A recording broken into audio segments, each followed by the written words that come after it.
जय श्री कृष्णा सा। आप सभी का मेरे चैनल पर स्वागत है। सभी को जया एकादशी की हार्दिक शुभकामनाएं। आइए सुनते हैं जया एकादशी की व्रत कथा। युधिष्ठिर ने पूछा, भगवान आपने माघ मास के कृष्ण पक्ष की षटतिला एकादशी का वर्णन किया, अब कृपा करके यह बतलाइए कि शुक्ल पक्ष में कौन सी एकादशी होती है, उसकी विधि क्या है तथा उसमें किस देवता का पूजन किया जाता है। श्री कृष्ण बोले, राजेंद्र बतलाता हूँ, सुनो। माघ मास के शुक्ल पक्ष में जो एकादशी होती है उसका नाम जया है। वह सब पापों को हरने वाली उत्तम तिथि है। पवित्र होने के साथ ही पापों का नाश करने वाली है तथा मनुष्य को भोग और मोक्ष प्रदान करती है। इतना ही नहीं, वह ब्रह्म हत्या जैसे पाप तथा पिशाच तत्व का भी विनाश करने वाली है। इसका व्रत करने पर मनुष्यों को कभी प्रेत योनि में नहीं जाना पड़ता। इसीलिए राजन, प्रयत्न पूर्वक जया नाम की एकादशी का व्रत करना चाहिए। एक समय की बात है, स्वर्गलोक में देवराज इंद्र राज्य करते थे। देवगण पारिजात वृक्षों से भरे हुए नंदन वन में अप्सराओं के साथ विहार कर रहे थे। 50 करोड़ गंधर्वों के नायक देवराज इंद्र ने स्वेच्छा अनुसार वन में विहार करते हुए बड़े हर्ष के साथ नृत्य का आयोजन किया। उसमें गंधर्व गान कर रहे थे, जिनमें पुष्पदंत, चित्रसेन तथा उनका पुत्र, ये 3 प्रधान थे। चित्रसेन की स्त्री का नाम मालिनी था। मालिनी से एक कन्या उत्पन्न हुई थी जो पुष्पवंती के नाम से विख्यात थी। पुष्पदंत गंधर्व के एक पुत्र था जिसको लोग माल्यवान कहते थे। माल्यवान पुष्पवंती के रूप पर अत्यंत मोहित था। ये दोनों भी इंद्र के संतोषार्थ नृत्य करने के लिए आए थे। इन दोनों का गान हो रहा था। इनके साथ अप्सराएं भी थी। परस्पर अनुराग के कारण ये दोनों मोह के वशीभूत हो गए। चित्त में भ्रांति आ गई, इसलिए वे शुद्ध गान न कर सके। कभी ताल भंग हो जाता है और कभी गीत बंद हो जाता है। इंद्र ने इस प्रमाद पर विचार किया और इसमें अपना अपमान समझकर वे कुपित हो गए। अतः इन दोनों को श्राप देते हुए बोले, अरे मूर्खों, तुम दोनों को धिक्कार है। तुम लोग पतित और मेरी आज्ञा भंग करने वाले हो। अतः पति पत्नी के रूप में रहते हुए पिशाच हो जाओ। इंद्र के इस प्रकार श्राप देने पर इन दोनों के मन में बड़ा दुख हुआ। वे हिमालय पर्वत पर चले गए और पिशाच योनि को पाकर भयंकर दुख भोगने लगे। शारीरिक पातक से उत्पन्न ताप से पीड़ित होकर दोनों ही पर्वत की कंदराओं में विचरते रहते थे। एक दिन पिशाच ने अपनी पत्नी पिशाचनी से कहा, हमने कौन सा पाप किया है जिससे यह पिशाच योनि प्राप्त हुई है। नरक का कष्ट अत्यंत भयंकर है तथा पिशाच योनि भी बहुत दुख देने वाली है। अतः पूर्ण प्रयत्न करके पाप से बचना चाहिए। इस प्रकार चिंतामग्न होकर वे दोनों दुख के कारण सूखते जा रहे थे। देवयोग से उन्हें माघ मास की एकादशी तिथि प्राप्त हो गई। जया नाम से विख्यात तिथि तिथियों में उत्तम है आई। उस दिन उन दोनों ने सब प्रकार के आहार का त्याग किया, जलपान तक नहीं किया, किसी जीव की हिंसा नहीं की, यहाँ तक कि फल भी नहीं खाया। निरंतर दुख से युक्त होकर वे एक पीपल के समीप बैठे रहे। सूर्य अस्त हो गया। उनके प्राण लेने वाली भयंकर रात उपस्थित हुई। उन्हें नींद नहीं आई। वे रति या और किसी सुख को भी नहीं पा सके। सूर्योदय हुआ। द्वादशी का दिन आया। उन पिशाचों के द्वारा जया के उत्तम व्रत का पालन हो गया। उन्होंने रात में जागरण भी किया था। उस व्रत के प्रभाव से तथा विष्णु भगवान की शक्ति से उन दोनों की पिशाचिता दूर हो गई। पुष्पवंती और माल्यवान अपने पूर्व रूप में आ गए। उनके हृदय में वही पुराना स्नेह उमड़ रहा था। उनके शरीर पर पहले ही जैसे अलंकार शोभा पा रहे थे। वे दोनों मनोहर रूप धारण करके विमान पर बैठे और स्वर्ग लोक में चले गए। वहां देवराज इंद्र के सामने जाकर दोनों ने बड़ी प्रसन्नता के साथ प्रणाम किया। उन्हें इस रूप में उपस्थित देखकर इंद्र को बड़ा विस्मय हुआ। उन्होंने पूछा, बताओ, किस पुण्य के प्रभाव से तुम दोनों का पिशाचत्व दूर हुआ है? तुम मेरे श्राप को प्राप्त हो चुके थे, फिर किस देवता ने तुम्हें उससे छुटकारा दिलाया है? माल्यवान बोला, स्वामी, भगवान वासुदेव की कृपा तथा जया नामक एकादशी के व्रत से हमारी पिशाचता दूर हुई है। इंद्र ने कहा, तो अब तुम दोनों मेरे कहने से सुधापान करो। जो लोग एकादशी के व्रत में तत्पर और भगवान श्री कृष्ण के शरणागत होते हैं वे हमारे भी पूजनीय हैं। श्री कृष्ण भगवान कहते हैं, राजन, इस कारण एकादशी का व्रत करना चाहिए। नृपश्रेष्ठ, जया एकादशी ब्रह्म हत्या का पाप भी दूर करने वाली है। जिसने जया का व्रत किया है उसने सब प्रकार के दान दे दिए और संपूर्ण यज्ञों का अनुष्ठान कर लिया। इस महात्म्य के पढ़ने और सुनने से अग्निष्टोम यज्ञ का फल प्राप्त होता है। कथा समाप्त हुई। आइए सुनते हैं ग्यारस माता की कथा। युधिष्ठिर ने पूछा, भगवान, पुण्यमयी एकादशी तिथि कैसे उत्पन्न हुई? इस संसार में क्यों पवित्र मानी गई तथा देवताओं को यह कैसे प्रिय हुई? श्री भगवान बोले, कुंती नंदन, प्राचीन समय की बात है। सतयुग में मुर नामक दानव रहता था। वह बहुत ही अद्भुत, अत्यंत रौद्र तथा संपूर्ण देवताओं के लिए भयानक था। उस काल रूपधारी दुरात्मा महासुर ने इंद्र को भी जीत लिया था। संपूर्ण देवता उससे परास्त होकर स्वर्ग से निकाले जा चुके थे और संकित तथा भयभीत होकर पृथ्वी पर विचरा करते थे। एक दिन सब देवता महादेव जी के पास गए। वहां इंद्र ने भगवान शिव के आगे सारा वृतांत सुनाया। इंद्र बोले, महेश्वर, ये देवता स्वर्ग लोक से भ्रष्ट होकर पृथ्वी पर विचर रहे हैं। मनुष्यों में रहकर इनकी शोभा नहीं होती। देव, कोई उपाय बतलाइए। देवता किसका सहारा लें? महादेव जी ने कहा, देवराज, जहाँ सबको शरण देने वाले, सबकी रक्षा में तत्पर रहने वाले जगत के स्वामी भगवान गरुड़ ध्वज विराजमान है, वहां जाओ, वे तुम लोगों की रक्षा करेंगे। भगवान श्री कृष्ण कहते हैं, युधिष्ठिर महादेव जी की बात सुनकर परम बुद्धिमान देवराज इंद्र संपूर्ण देवताओं के साथ वहां गए। भगवान गदाधर क्षीर सागर के जल में सो रहे थे। उनका दर्शन करके इंद्र ने हाथ जोड़कर उनकी स्तुति प्रारंभ की। बोले, देव देवेश्वर, आपको नमस्कार है। देवता और दानव दोनों ही आपकी वंदना करते हैं। मधुसूदन, हम लोगों की रक्षा कीजिए। जगन्नाथ, संपूर्ण देवता मूल नामक दानव से भयभीत होकर आपकी शरण में आए हैं। भक्तवत्सल, हमें बचाइए। देव देवेश्वर, हमें बचाइए। जनार्दन, हमारी रक्षा कीजिए, रक्षा कीजिए। दानों का विनाश करने वाले कमल नयन, हमारी रक्षा कीजिए। प्रभु, हम सब लोग आपके समीप आए हैं, आपकी ही शरण में आ पड़े हैं। भगवान, शरण में आए हुए देवताओं की सहायता कीजिए। देव, आप ही पति, आप ही कर्ता और आप ही कारण हैं। आप ही सब लोगों की माता और आप ही इस जगत के पिता हैं। भगवान, देव देवेश्वर, शरणागत वत्सल, देवता भयभीत होकर आपकी शरण में आए हैं। प्रभु, अत्यंत उग्र स्वभाव वाले महाबली मूर नामक दैत्य ने संपूर्ण देवताओं को जीतकर इन्हें स्वर्ग से निकाल दिया है। इंद्र की बात सुनकर भगवान विष्णु बोले, देवराज, वह दानव कैसा है? उसका रूप और बल कैसा है तथा उस दुष्ट के रहने का स्थान कहाँ है? इंद्र बोले, देव देवेश्वर, पूर्व काल में ब्रह्मा जी के वंश में तालजंग नामक एक महान असुर उत्पन्न हुआ था, जो अत्यंत भयंकर था। उसका पुत्र मूढ़ दानव के नाम से विख्यात हुआ। वह भी अत्यंत उत्कट, महापराक्रमी और देवताओं के लिए भयंकर है। चंद्रावती नाम से प्रसिद्ध एक नगरी है, उसी में स्थान बनाकर वह निवास करता है। उस दैत्य ने समस्त देवताओं को परास्त करके स्वर्गलोक से बाहर कर दिया है। उसने एक दूसरे ही इंद्र को स्वर्ग के सिंहासन पर बैठाया है। अग्नि, चंद्रमा, सूर्य, वायु तथा वरुण भी उसने दूसरे ही बनाए हैं। जनार्दन, मैं सच्ची बात बता रहा हूँ, उसने सब कोई दूसरे ही कर लिए हैं। देवताओं को तो उसने प्रत्येक स्थान से वंचित कर दिया है। इंद्र का कथन सुनकर भगवान जनार्दन को बड़ा क्रोध आया।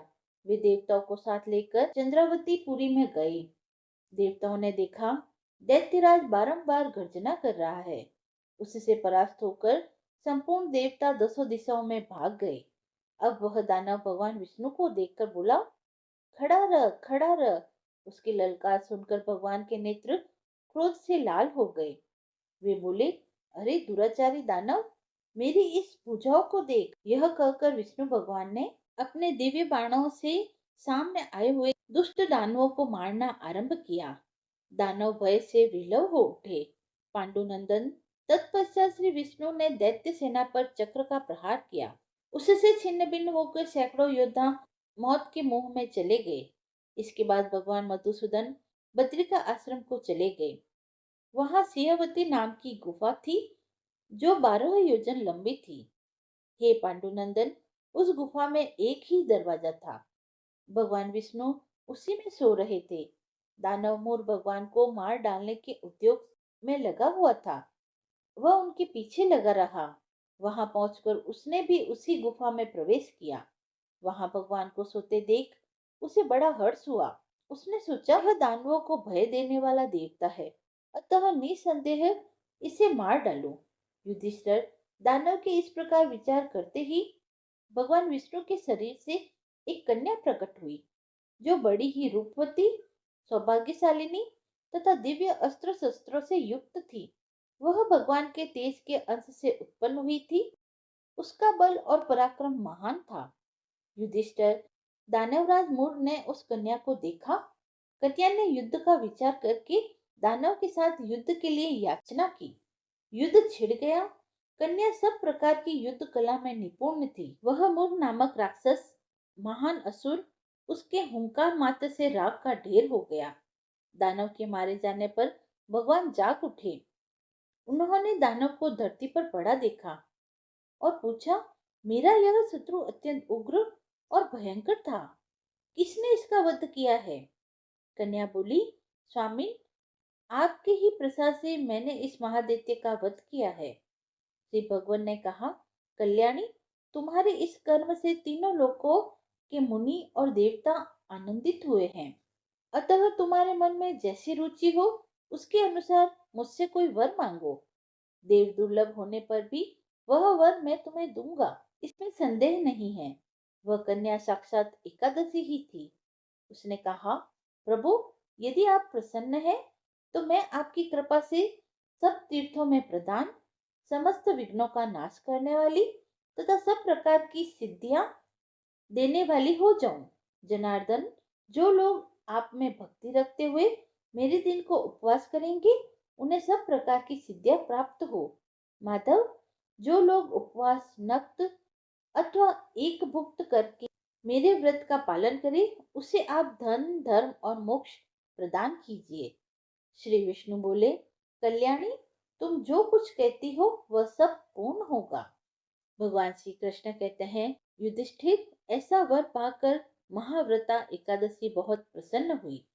दोनों पक्षों की एकादशी समान रूप से कल्याण करने वाली है।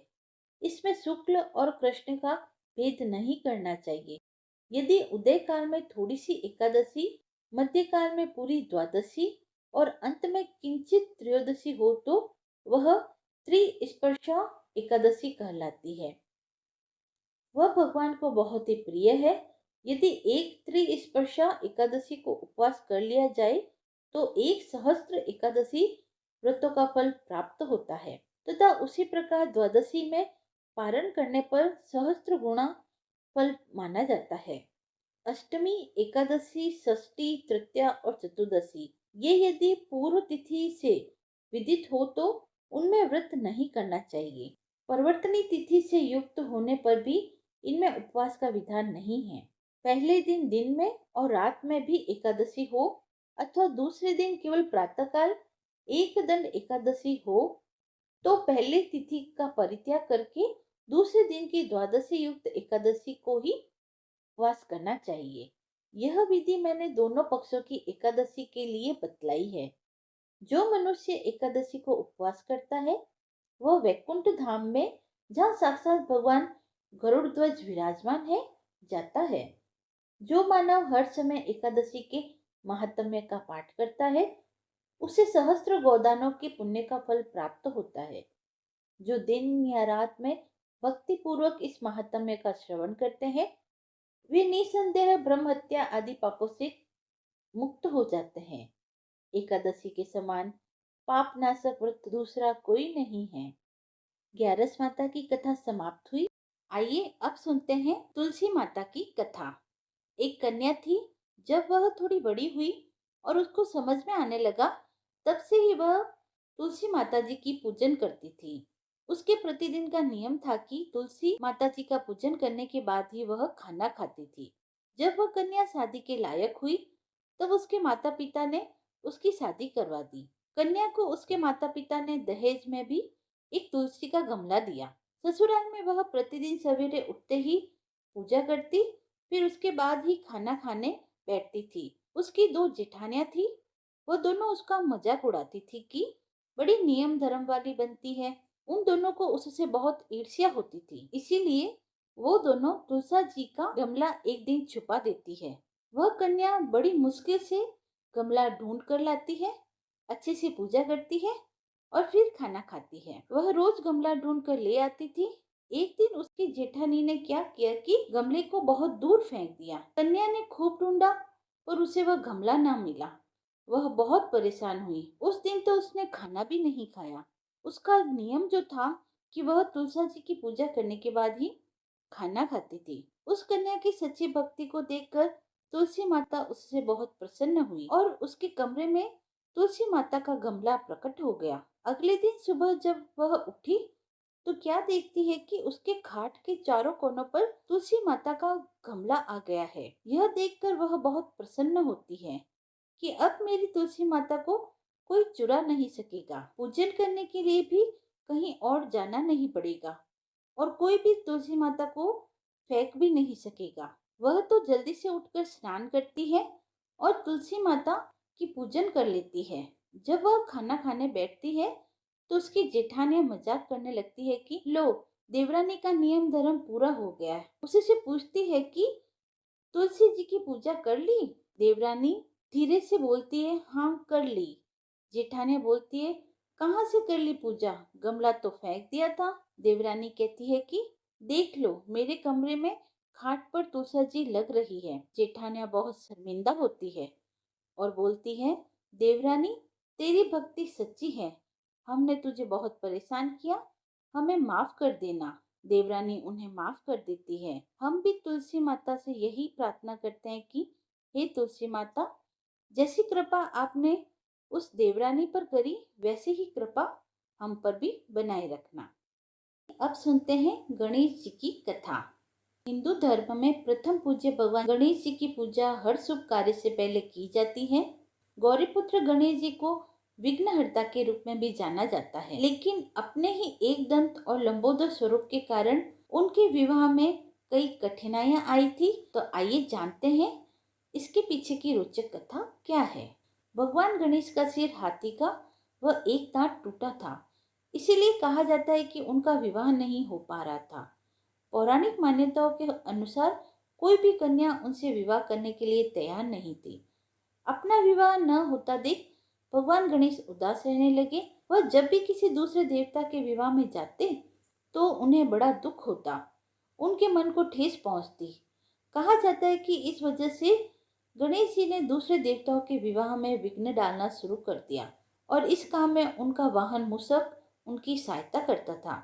गणेश जी का वाहन मूषक उनके आदेश पर देवताओं के विवाह मंडल को नष्ट कर देता था, जिससे उनके विवाह में अड़चने पैदा होने लगती थी।